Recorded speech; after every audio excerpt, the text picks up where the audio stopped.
আর আব্বু মিলে কিভাবে পারফেক্টভাবে দই বসিয়েছিলাম। এটা কিন্তু আমাদের গরুর দুধেরই দই ছিল, মহিষের দুধের দই ছিল না। যাই হোক, আর সারাদিনে কি করলাম সম্পূর্ণ থাকছে আজকের ব্লগে।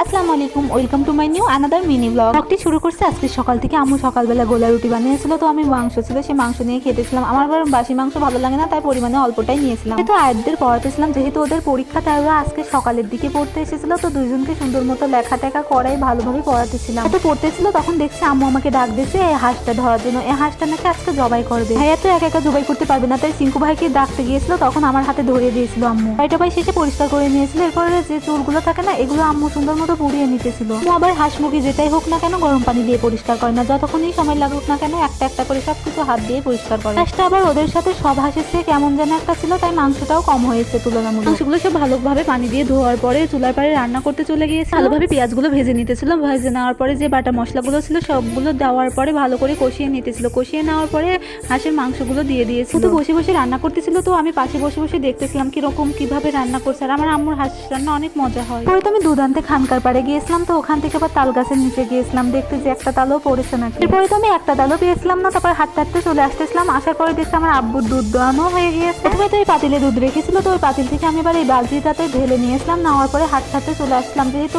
এক হাত দিয়ে দুইটা জিনিস ধরতে পারবো না, তাই এক জায়গায় করেছিলাম। এক হাত দিয়ে মোবাইলের ক্যামেরা ধরে রাখা, আবার অন্য হাত দিয়ে এগুলো নিয়ে আসা। আমার তো মনেই হতেছিল কখন না বুঝি পড়ে যায়, কিন্তু আপাতত আল্লাহর রহমতে ভালোভাবে চলে এসেছে। এরপরে তো দেখছি আমার আম্মুর রান্না কমপ্লিট হয়ে গিয়েছে এবং কড়াইতে ঢেলে রেখেছে। তো আমি রান্নাঘরে চলে গিয়েছিলাম দুধটা ভালো করে জাল দিয়ে নেওয়ার জন্য। যতটুকু পরিমাণে দুধ ছিল ততটুকু পরিমাণে পানি ছিল। প্রায় 3 কেজি মতো দুধ ছিল, তো আমরা 3 কেজি মতোই পানি নিয়েছিলাম। চুলায় যেহেতু কাঠের খড়ি দিয়ে রান্না হতেছিল, তো কিছুক্ষণ জাল দেওয়ার পরে আমরা চুলার পাড়ে রেখে দিয়েছিলাম। আস্তে আস্তে হতেছিল। হওয়ার পরে এবার আসার পরে তো আমরা গোসল টোসল করে খাওয়া দাওয়া করে নিয়েছিলাম।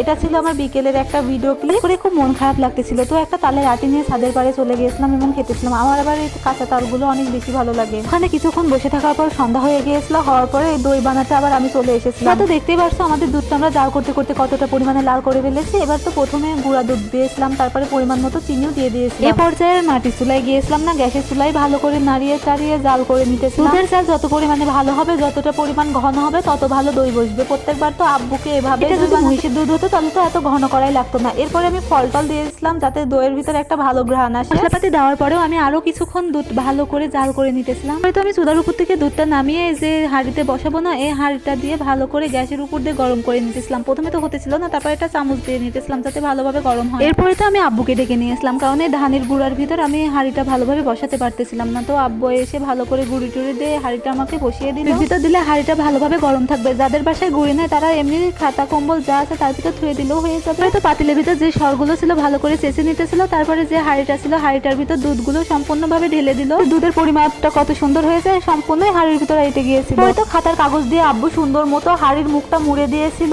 আড়া হয়ে গেলে এরপরে খাতা কম্বল যা ছিল সম্পূর্ণভাবে ভালো করে ঢেকে দিতেছিলাম, যাতে কোনো রকম হাওয়া বাতাস যেন না ঢোকে। তো জোর করে 2টা কম্বল দিয়ে ঢেকে দিয়েছিলাম যাতে ভালোভাবে দইটা বসে। সেই দুধের চাষিগুলো ছিল না, এগুলো আমি চেঁচে চেঁচে খেতেছিলাম। রাত অনেকটা পরিমাণে হয়েছিল, তারপর আমি ঘুমিয়ে পড়েছিলাম। ঘুমানোর পরে যে এখনকার যে ভিডিও ক্লিপস গুলো দেখবে, এটা হলো আমার সকালকার ভিডিও। থেকে উঠেই চলে গেছিলাম দইয়ের খুঁটির কাছে যে দেখতে দই হয়েছে কিনা, আর এটা দেখতে বেশ বেশি ভালো লাগে। আজকে তো আমার আম্মু আমার আগে খুলে দেখে নিয়েছিল, তারপর আমি আবার দেখতে লাগলাম। দেখার পরে দইয়ের মুখটা খসাই ফেলার পরে হাত দিয়ে নাড়া দিতেছিলাম যে জমাট বেঁধেছে নাকি ঠিক মতো। মাশাআল্লাহ দইয়ের জমাটটা অনেক সুন্দর মতো ভালোভাবেই বেঁধেছে। বাসায় বানানো দইয়ের ভিতরে যে একটা সুন্দর ফ্লেভার বা ঘ্রাণ আছে, এটা কিনা দইয়ের ভিতর পাওয়া যায় না। তারপরে তো আমি একটা কাঠি দিয়ে আরো ভালো করে দেখে নিতেছিলাম। তো মাশাআল্লাহ অনেক সুন্দর হয়েছে।